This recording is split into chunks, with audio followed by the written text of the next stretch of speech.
alliance avec toi, oh Jésus. Alliance éternelle. Tu es la tête de moi, le corps, Jésus. Laisse-moi te mettre. Je suis l'époux et toi l'époux, Seigneur. Alliance éternelle. Laisse-moi manger ton corps, Jésus. Laisse-moi te mettre. Laisse-moi boire ton sang, Jésus. Alliance éternelle.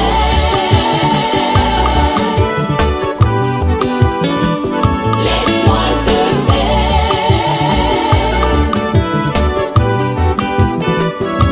Alliance éternelle.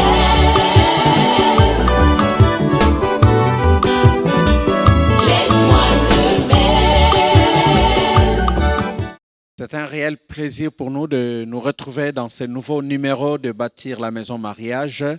Bâtir la Maison Mariage qui est votre émission, notre émission, l'émission d'échange, de partage, d'expérience, l'émission qui nous permet, nous, en tant qu'être immatrié à l'image de Dieu, à sa ressemblance, de bâtir le mariage qui est la première institution que Dieu avait donnée aux humains que nous sommes.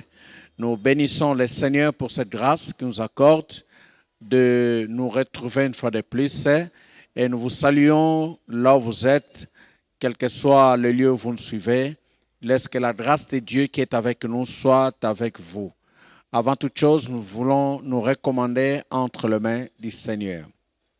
Éternel des armées, Père Tout-Puissant, nous te disons merci pour ces rendez-vous que toi, tu veux que cela soit fidèle et que tu rends possible.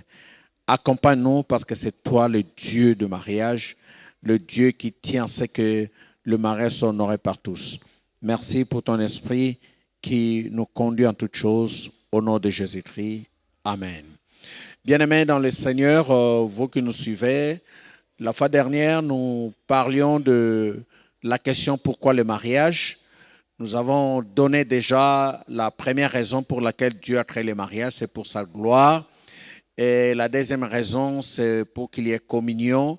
En ce qui concerne la communion, nous avons eu à parler de la communion verticale, la communion de chaque conjoint avec Dieu. Et nous avons aussi entamé la communion sur le plan horizontal, qui n'est que la communion entre l'homme et la femme, entre les deux conjoints. Et de cette communion, nous avons dit, cela ne peut être possible que s'il y a amour. Et nous avons eu à parler de l'amour qui est très important dans le mariage si on veut bâtir son foyer. Et à ce qui concerne l'amour, nous avons dit, cet amour se donne, cet amour donne. Il y a le don de soi et il y a le partage. Nous continuons toujours dans la même lancée pour parler d'un autre élément qui soutient la communion sur le plan horizontal, c'est l'acceptation de l'autre, l'acceptation de l'autre. Il ne peut pas y avoir communion sur le plan horizontal entre l'homme et la femme s'il n'y a pas l'acceptation de l'autre. Pour cela, nous allons utiliser un passage de la Bible qui va nous aider. C'est le passage de Cantique des Cantiques. C'est dans l'Ancien Testament. C'est un livre de l'Ancien Testament. Cantique des Cantiques, chapitre 6. Et nous allons lire le verset 3. Il est écrit ceci. « Je suis à mon bien-aimé et mon bien-aimé est à moi. Il fait paître son troupeau parmi les lits. Je suis à mon bien-aimé et mon bien-aimé est à moi. Il fait paître son troupeau parmi les lits. » Bien-aimé, il est difficile qu'il y ait communion dans le mariage entre l'homme et la femme si l'un n'a pas accepté l'autre. L'acceptation mutuelle est très importante pour qu'il y ait cette communion-là qui fera que la maison mariage soit bâtie, la maison mariage soit solide, soit stable, la maison mariage soit un lieu de bonheur, de paix et de joie pour chaque partenaire, que ce soit le parent, que ce soit les enfants, que ce soit le mari tout comme sa femme. Déjà, en lisant cette parole, on nous montre comment la Bible dit « Je suis à mon bien-aimé ». C'est un amoureux, c'est un conjoint ou une conjointe qui parle à son conjoint, sa conjointe. Il dit, je suis à mon bien-aimé et mon bien-aimé est à moi. Cela fait savoir clairement qu'il y a l'acceptation, que chacun d'eux a accepté l'autre. C'est ce qui fait que on peut se dire que je suis à lui et lui, il est à moi ou elle est à moi. Bien-aimé, s'il n'y a pas l'acceptation de l'autre, il sera difficile qu'il y ait harmonie dans le foyer. Il sera difficile qu'il y ait un bon climat, une bonne ambiance dans le foyer. Il est très important qu'on puisse accepter l'autre. L'autre comme un être à part entière, l'autre dans ce qu'il est ou dans ce qu'elle est. L'autre que j'accepte, il n'est pas un être parfait comme tel. Il a des qualités, il a des défauts, il a des atouts, il a des faiblesses. Mais si je tiens à bâtir la maison mariage avec cet autre-là, je dois l'accepter. C'est très important, l'acceptation de l'autre. Mais nous devons savoir que l'acceptation de l'autre commence par l'acceptation de soi.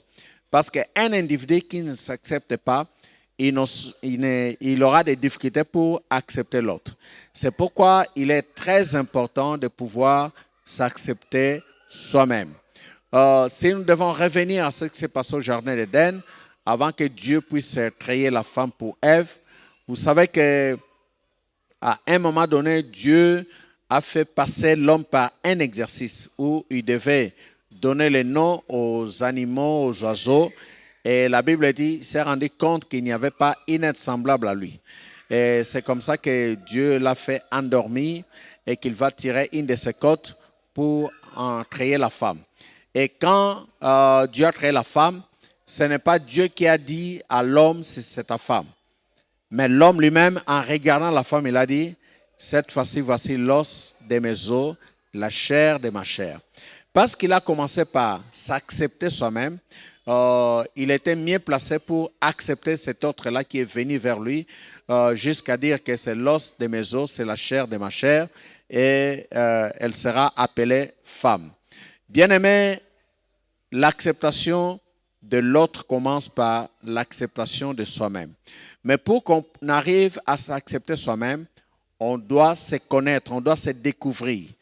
Parce que aussi longtemps qu'on ne se connaît pas, aussi longtemps qu'on n'a pas fait un effort de se découvrir, on aura des difficultés pour connaître l'autre.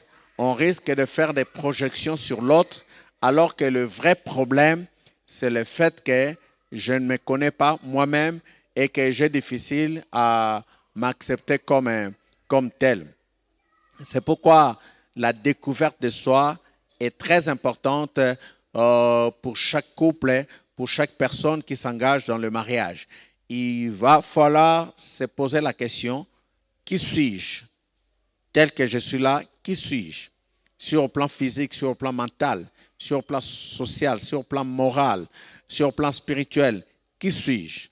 Et cet exercice est très important. Est très important. Pourquoi? Parce que quand je me connais moi-même, ça me permettra de me découvrir comme je l'ai dit, dans ce que j'ai comme qualité, mais aussi dans ce que j'ai comme défaut, dans ce que j'ai comme atout, mais aussi dans ce que j'ai comme faiblesse. Et ça me permet aussi, à me découvrir moi-même, j'aurai la facilité de voir qu'est-ce que j'ai de commun avec mon mari ou avec ma femme, qu'est-ce que j'ai de différent ou de différentes avec mon mari ou avec ma femme. Parce que les éléments qui nous sont communs permettra ce que nous puissions asseoir une base solide dans notre foyer, un fondement solide dans notre foyer. Et les éléments qui me diffèrent de l'autre, qui diffèrent l'homme de sa femme ou de la femme de son mari, ces éléments-là de divergence ou de différence feront que l'un puisse compléter l'autre. Et à ce moment-là, il n'y aura pas de problème parce que le mari sait qu'il est là pour compléter sa femme. La femme sait qu'elle est là pour compléter son mari. Mais il peut s'avérer que ces éléments de différence sont profonds et ne peuvent pas permettre à ce qu'il y ait harmonie. C'est à ce moment-là maintenant que chacun va commencer à travailler pour aider l'autre, afin qu'il y ait harmonie, afin que les angles puissent s'arrondir et qu'il n'y ait pas de couac. Parce que quand je connais que l'autre a tel défaut, il revient de mon devoir de pouvoir l'aider par rapport à ces défauts-là, pas pour que ces défauts restent ces défauts, mais pour qu'il puisse prendre conscience de ces défauts et qu'il puisse ou elle puisse travailler et que nous puissions travailler ensemble pour que ces défauts ne soient pas un défaut, mais qu'ils deviennent un atout. C'est très important cet exercice.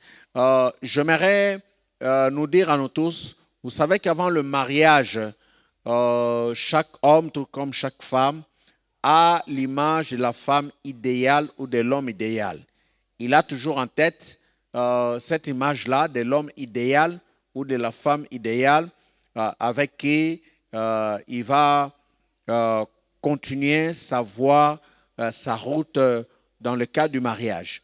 Mais on se rend compte que quand on se marie, mon mari ou ma femme n'est pas vraiment l'homme idéal auquel j'avais pensé ou la femme idéale à laquelle j'avais pensé.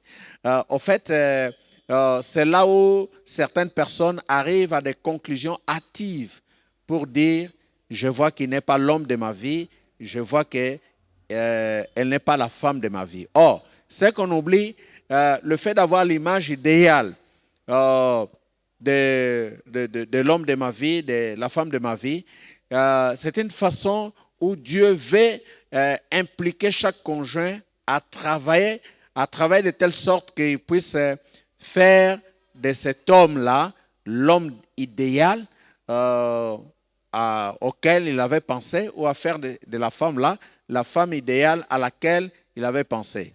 En d'autres termes, quand nous entrons dans le mariage, c'est comme si Dieu met à notre disposition quelque chose qui est brut, et parce qu'il a mis ce qui est du brut au devant de nous, nous devons maintenant travailler pour façonner, afin que ce qui est brut puisse devenir parfait dans le contexte du mariage. C'est comme un artiste. Vous savez, un artiste, c'est quand on lui donne un morceau de bois, il va travailler pour faire de ces morceaux de bois un chef-d'œuvre qui peut coûter trop cher, qui peut être admiré, apprécié par ceux qui vont les regarder, les découvrir. Bien aimé, c'est ce travail-là que l'homme et la femme est appelés à mener pour qu'on puisse bâtir la maison mariage. Il est très important. Et des fois, les gens se découragent facilement au lieu d'aller jusqu'au bout. Vous savez, bâtir le mariage exige la patience, exige la compréhension, exige les sacrifices pour que cette maison mariage soit bien assise. Bien aimé, il est très important de pouvoir accepter le mari ou la femme avec qui je me suis engagé dans le mariage. Et Dieu vient nous accompagner. Voici ce que nous avons voulu partager avec vous dans ces numéros où nous avons insisté sur l'acceptation de l'autre. Nous vous encourageons à réagir, nous vous encourageons à partager, à liker. Nous vous encourageons aussi, si vous êtes nouveau sur cette chaîne Jean Meng officielle, de s'abonner. Que Dieu vous bénisse, qu'il vous fasse du bien dans tout ce que vous êtes et dans tout ce que vous accomplissez dans le cadre de votre mariage. Nous allons nous retrouver au prochain numéro. Que Dieu vous bénisse tous partout où vous êtes. Grande a été notre joie de savoir que vous étiez avec nous et vous allez continuer à être avec nous. Si vous avez raté les numéros précédents, vous pouvez toujours les découvrir toujours dans notre chaîne Jean Mengue officiel. Que Dieu vous bénisse.